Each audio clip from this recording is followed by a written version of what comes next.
এদিকে ৩৩ বছর পর কাল অনুষ্ঠিত হতে যাচ্ছে জাহাঙ্গীরনগর বিশ্ববিদ্যালয় ছাত্র সংসদ নির্বাচন। দর্শক, এই মুহূর্তে জাহাঙ্গীরনগরে রয়েছেন আমাদের সিনিয়র রিপোর্টার ফরুক বাবু, সরাসরি যুক্ত হচ্ছে তার সঙ্গে।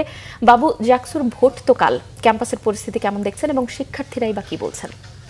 কনক, আপনি জানেন আগামীকাল সকাল ৯টা থেকে বিকেল ৫টা পর্যন্ত জাকসু নির্বাচনের ভোট গ্রহণ অনুষ্ঠিত হবে। তবে নির্বাচনের সময় যত ঘনিয়ে আসছে সেই ক্ষেত্রে প্রার্থীদের অনেক প্রশ্নের উত্তর যা নির্বাচন কমিশন থেকে এখন পর্যন্ত পরিষ্কার করেনি। যেমন গতকাল তারা প্রার্থীরা ডোপ টেস্ট দিয়েছেন, যার রেজাল্ট এখন পর্যন্ত দেয়নি। তবে যদি ডোপ টেস্টের রেজাল্টে কারণ নেগেটিভ আসে সেই বিষয় নিয়ে আসলে পরবর্তীতে কী পদক্ষেপ নেওয়া হবে সেই বিষয় নিয়ে এখন পর্যন্ত নির্বাচন কমিশনের অফিস থেকে কোনো ধরনের তথ্য দেওয়া হয়নি। কারণ ইতিমধ্যে ব্যালট পেপার ছাপানো হয়েছে, সেই ছাপানো ব্যালট পেপারে যদি কোনো প্রার্থী নেগেটিভ আসে সেক্ষেত্রে সেও কিন্তু ভোটে অংশগ্রহণ করছে।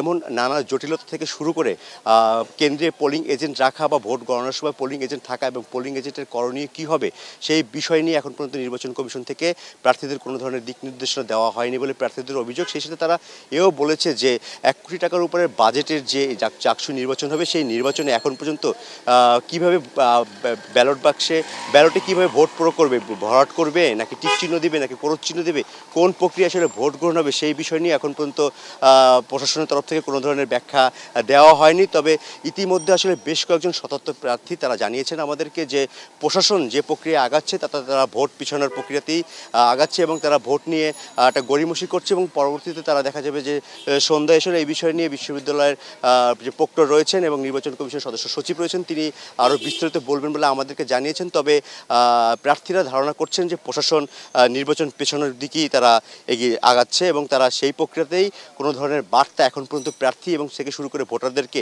পরিষ্কার করেনি। কনক, এই ছিল এখান থেকে সর্বশেষ তথ্য। বাবু, আপনাকে ধন্যবাদ।